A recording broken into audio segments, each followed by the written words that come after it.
Well, welcome. This is our next installment for Fellows in Focus, as we call it. This is our opportunity to really get to know the fellows, both for us as faculty and also, I think, for the broader public, where, particularly the fellows that are looking at our program. So here I'm with Sujith Puskoor, who is going to really give us his side of the story as somebody who is now close to finishing first year. So you've gotten experience of Minnesota. But we really want to kind of get to know you and understand, particularly like where's the future going to take you. So with that, I will hand it off to you. And can you tell me a little bit about your upbringing? Sure, definitely. It's nice to be here with you today, Dr. Boucher, and I appreciate, you taking the time out to talk to me today. So I'm originally from Dallas, Texas, or a suburb from Dallas, Texas called Colleyville, Texas. I was born in Nacogdoches, Texas, which is a middle of nowhere town in Texas that most people haven't heard of. Um, Basically lived in Dallas my entire life. There was like 2 years where we lived in Florida. I think during Hurricane Andrew, if I'm not mistaken. And then my mom decided that it was time to get out from Hurricane Alley to Tornado Alley in Texas. Yeah, exactly. Pretty much. But basically was raised there all my life. Then I went to Texas A&M University for undergrad, med school in Florida at Nova Southeastern, and then residency back in Austin, Texas at Baylor Scott White. And yeah, I mean, it's kind of like my little story around the United States. So this is my first time living in I guess, a truly cold state. Our winters in Texas get nowhere near cold as Minnesota. Yeah, I was going to say, so you have spent pretty much all your life down south. As a Southerner myself, so I grew up in Tennessee. I had kind of made a little bit of inklings, at least up into the Midwest, but it didn't sound like you had made much of those. So why? So, which I will say, I love. I love the idea of branching out, of getting out of that comfort zone. One, I think, I mean, I certainly experienced this when I was in training. The way that the way that medicine was practiced in Tennessee was different than it was in Minnesota, which was different than Indiana or Ohio, which is I did undergrad in Indiana, but Mhm. my fellowship was in Ohio. Everything is a little bit different. So what made you make that jump? What was that sort of? All right, I'm gonna break past the Mason-Dixon line here. So, I mean, I think I'd be remiss if I didn't mention Mr. John Kilbride. In the He's part of like the fundraising department. I'm not sure if you've worked with him. I have, yep. Okay. So interestingly enough, he's actually my wife's parents' neighbor, like from like a kitty Okay. corner. And Huh. so they know each other for, I don't know, like 20 plus years. And so at first, when I was applying around the United States, Mr. Kilbride had actually mentioned the University of Minnesota to my wife's parents, well, my fiance at the time, about the program and just all like the positive aspects of it. And then he actually put me in touch with Dr. Weisdorf. And so I talked to Dr. Weisdorf about the program, kind of what my interests were. And then he, I guess, eventually had sent word to Dr. Patel, like Dr. Manish Patel, about me. And then it's around that time is also when I also applied and sent out my application as well. And I mean, I guess it was really like, talking to my wife, talking to Mr. Colbert, talking to Dr. Weisdorf, and really understanding kind of like what the program was about, kind of what their mission was, what their interests lie in, how the breakup of the curriculum looked like for residents, or sorry, fellows looked like. It was kind of what initially attracted me to the program. But after actually being here, I'd say it's definitely blown away any expectations I had coming in. That's awesome. So you did have a little bit of connection, at least connection to Minnesota through marriage. This Um, would be the pattern here. yeah, exactly. What um what is your favorite part of the program? I would say all the attendings and the faculty, the fellows, anybody I'm working with, even the ancillary staff as well. That all the sites, to be honest. I mean, there hasn't really been a negative person or I guess a malignant person I've talked to, which I find, incredibly, I guess positive for like my training. I can ask any silly question. I can ask any, um, I guess higher level question. I can ask anything I want. I can take as much autonomy as I want for any of the rotation sites, and be given that. I can call an attending in the middle of the night around 2 a.m., 3 a.m. There's never been a negative kind of like, voice on the tone, or I guess inflection in their tone. They're always willing to help. They're always willing to teach. I think all of those have, kind of just made me really fall in love with this whole system. And then also noticing that at all the rotation sites we're at, there's a vast majority that are trained at the U. So everyone kind of has like that commonality and like, understanding of like, how we all kind of went through the program and all the different attendings, and they all know each other. At least I've heard of each other at minimum. So that's pretty nice to have. It kind of just feels like a giant family, even though you're at completely different sites, especially as the first year. Yeah, and I do like the fact that you do get to go to multiple sites, right? Because the VA practices differently than regions and Hennepin than here.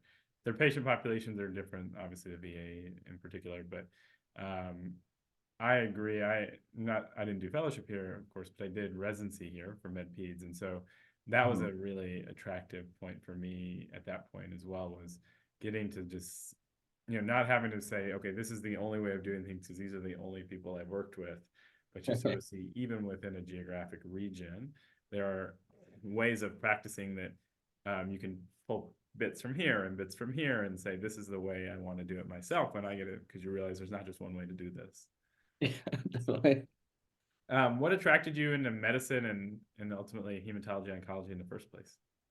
So medicine wise, I guess when I was younger, like I would say, I don't know, like a couple of years old, my grandmother on my dad's side had originally pushed the idea of medicine to me, just because I guess my dad originally was planned to be a doctor, but then he decided to go into engineering at some point in India. And so she kind of really wanted, I guess for whatever reason, for me to be a doctor, even though I had some cousins that also went into medical school and different professions. And so that was like my initial drive, or I guess my initial inkling of medicine. And then I didn't really know what medicine was, but I saw it as like a field that I could help people, talk to people when I was just younger. And I didn't understand that there's different branches of medicine. I thought all doctors were just one thing Just that generalists, right? You just exactly. And so it was really kind of like throughout the years that like around middle school, I think around like seventh grade, I started to shadow some oncologists and also a cardiologist, and kind of just continued to do that, throughout high school. I mean, yeah, throughout high school, and then also doing that throughout college. Different oncologists. One I had been with longitudinally for about like 5, 6, 7 years. And then the others were just new ones as I progressed through different areas. Like, for example, when I was at Texas A&M, and then, I just kind of found myself falling more and more in love with the field of oncology. There are just some drawing towards, the patient population, seeing that's a very long-term relationship that you're building with these patients. And when the oncologists were talking to all these patients at multiple of these rotations, or not rotation sites, but most of these clinical sites I was at, a lot of them felt like they were talking just to their friend. Like it didn't feel like it was like even though it was a doctor patient like interaction, it didn't feel like it was someone talking down to someone, or it didn't feel like someone was just, it didn't feel like a one-sided conversation. It felt very much like a back and forth. And I really appreciated that about oncology. And then it was later when my like aunt passed away from rectal cancer, which is when I kind of then was like, okay, yeah, for sure, oncology is the field I want to go into to improve outcomes in patients that either you have that or similar scenarios as that. Yeah. Yeah, I certainly love that too. Obviously, I'm in the hematology side, so it's the emotional pull is a little differently, but the longevity of the patients I get to see is great because yeah, you do get to get in there and you build those connections that are like talking to friends, and you break that hierarchy sort of stilted conversation that can sometimes happen early on, or that if you're just seeing a new person every time, like an urgent care, there's not really that same vibe. Agreed. So as you're finishing this first year, you're obviously at that point where if you haven't started already, you're starting to think about research for the next year. What does that vision look like for you? What are you thinking about on that academic track? So I've thought about two different research projects right now. One of them both of them are still trying to flesh out some of the details. The first one is with Dr. Blaze, Dr. Beckwith, and I think Dr. Adosa is also going to be on there as well.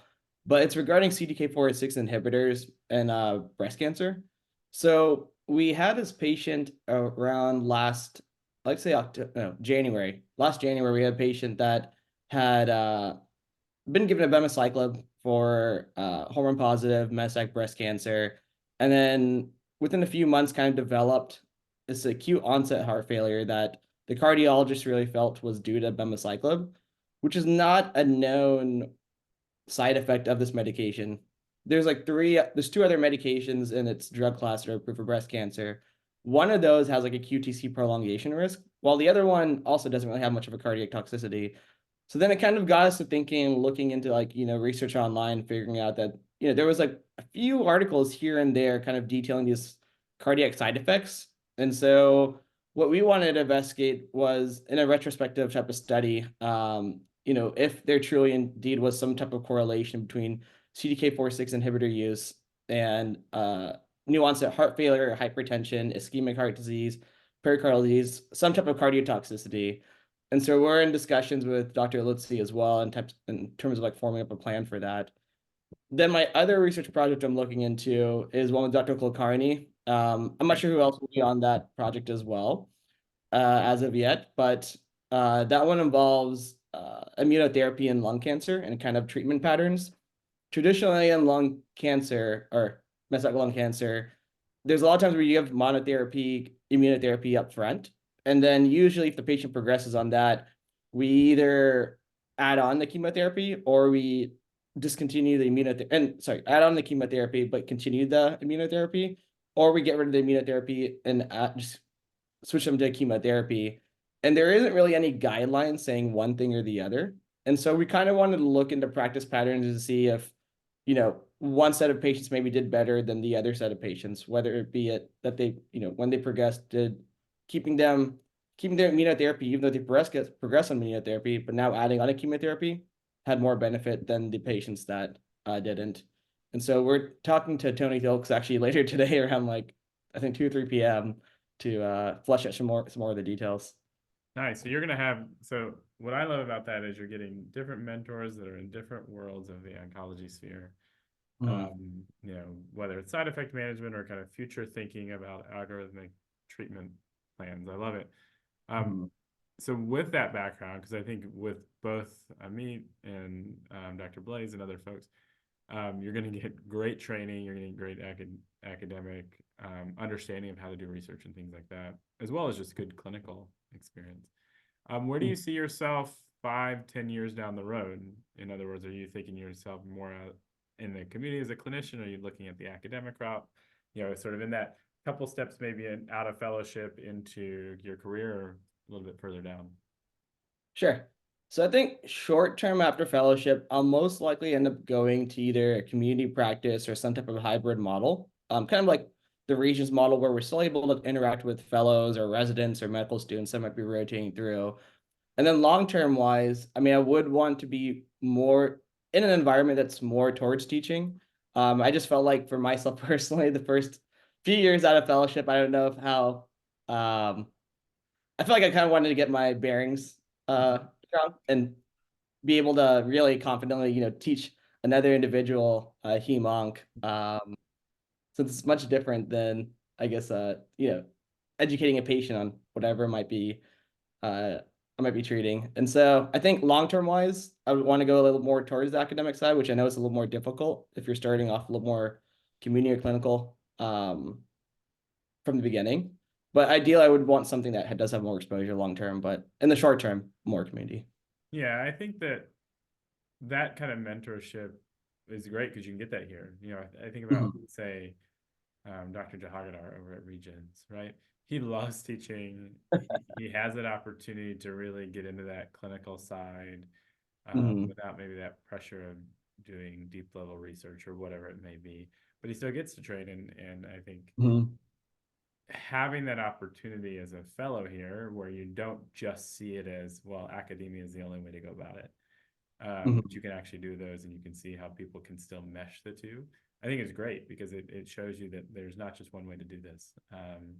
Even in a admittedly research heavy field like hematology oncology, There are plenty of needs out there, especially, well, I guess for hematology and oncology as well. BMT probably a little bit less outside of academia, but plenty of opportunities out there to grow, and I think you get that modeling and to some extent that mentorship here, depending Mhm. what you want out of it.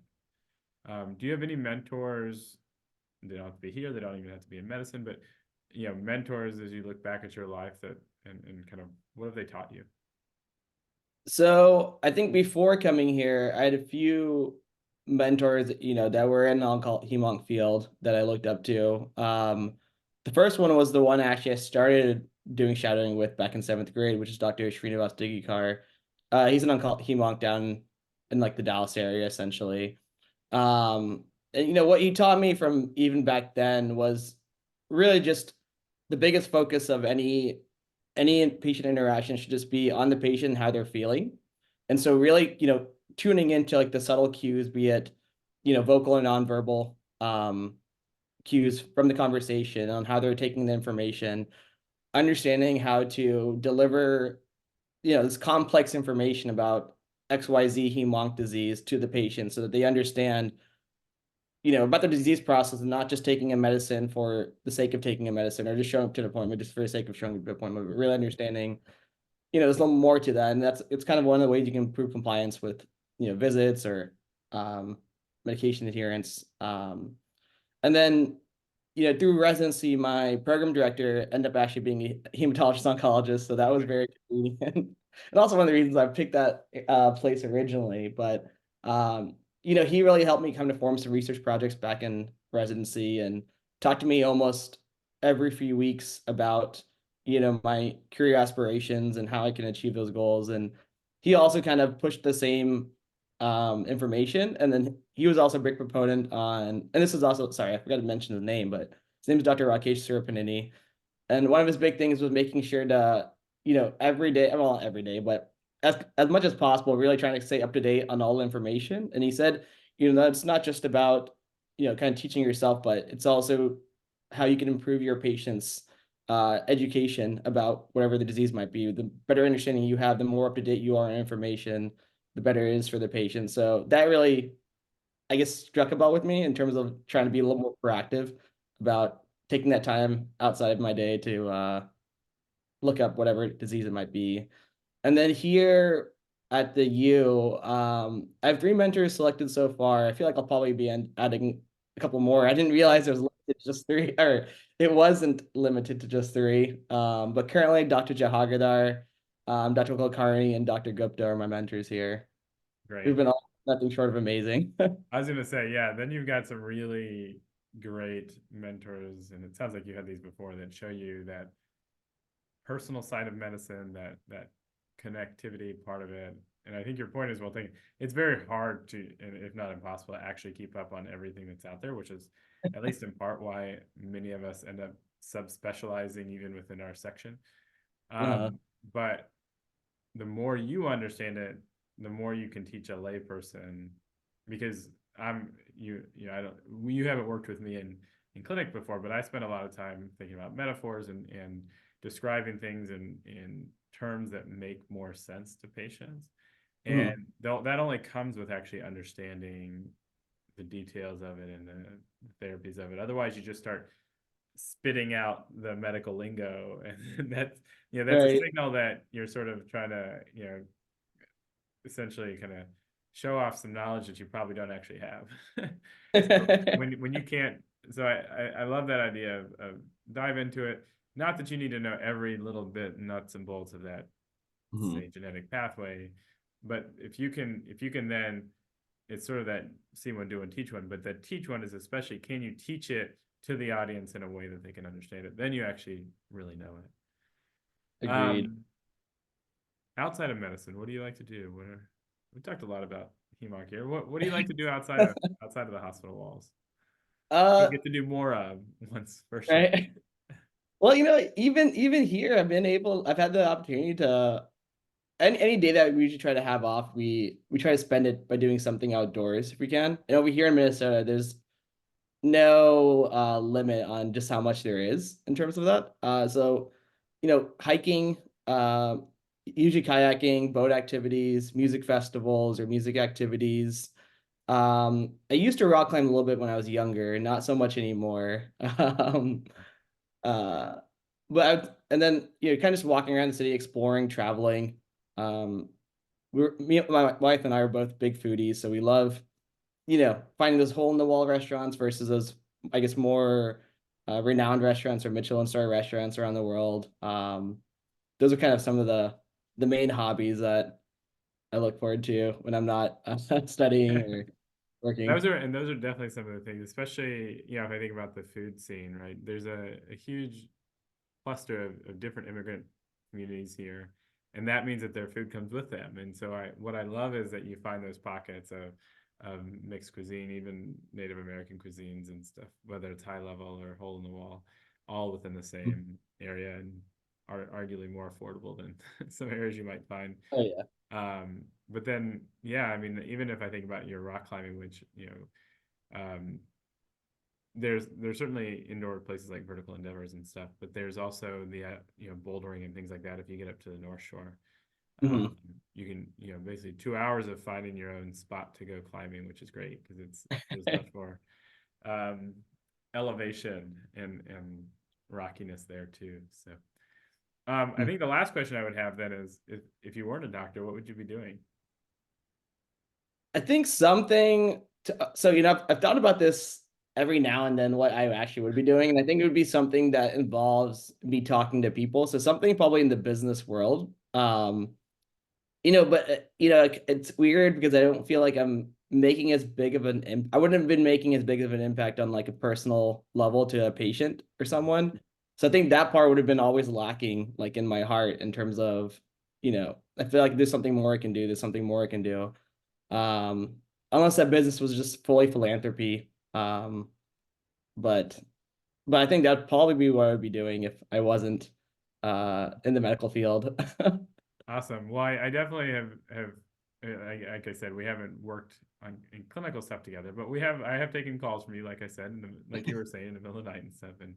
But I think Mhm. that connectivity of that people connectivity does certainly shine through. So Mhm. thank you, Sujith, for doing this and kind of and being part of our program. And I'm excited to see where the next steps take you. Thank you. Again, thank you for your time today, and it was a pleasure talking to you. And I hope that next time I do my CSC, that I can schedule some of those, I guess, rotation sites with you or Yeah, rotation time. exactly. Yeah, come do some red cell disorders with me. Thanks, All right. Have a good rest of the day. you too. Take care. Bye. Bye.